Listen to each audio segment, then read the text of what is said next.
Hi மக்களே. Hi மக்களே. எங்க இருக்கோம் பாத்தீங்கன்னா, ரொம்ப நாளா திருவாரூருக்கு வந்து ஒருத்தர் நம்மள இன்வைட் பண்ணிட்டே இருந்தாரு. அவர் வீட்டுக்கு நம்மளால வரவே முடியல. அதான் இந்த வாட்டி வந்துடலான்னு வந்துட்டோம். பார்த்தா அவர் வீட்டை பூட்டிட்டு வெளியில எங்க போயிட்டு இருக்கிறாரா? போன் நம்பர் கிடைக்கல. எப்படியோ இப்ப ஒருத்தர் வந்து அவங்க வீட்டை திறந்து காட்டுறோம் அப்படின்னு சொல்லிட்டாரு. வாங்க போய் பார்க்கலாம். நம்ம கலைஞர் ஐயா வீட்டுக்கு தான் வந்திருக்கோம். வாங்க உள்ள போலாம்.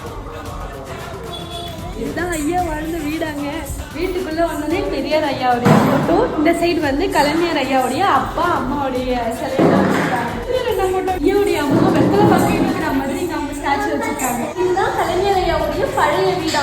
அரசு நிகழ்ச்சிகளுடைய போட்டோ எல்லாத்தையுமே இந்த இடத்துல அழகா போட்டிருக்காங்க. அவ்வளவு சூப்பரா வீட்டை மெயின்டைன் பண்றாங்க. அவர் படிச்ச புக்ஸ், அவர் எழுதுனது எல்லாமே இங்க அழகா சூப்பரா வச்சிருக்காங்க. திருச்சி மத்திய சிறையில இருக்கும்போது அடையாளத்துக்கு கொடுத்திருந்த அந்த கார்டு மாதிரி அப்ப கொடுத்திருக்காங்க.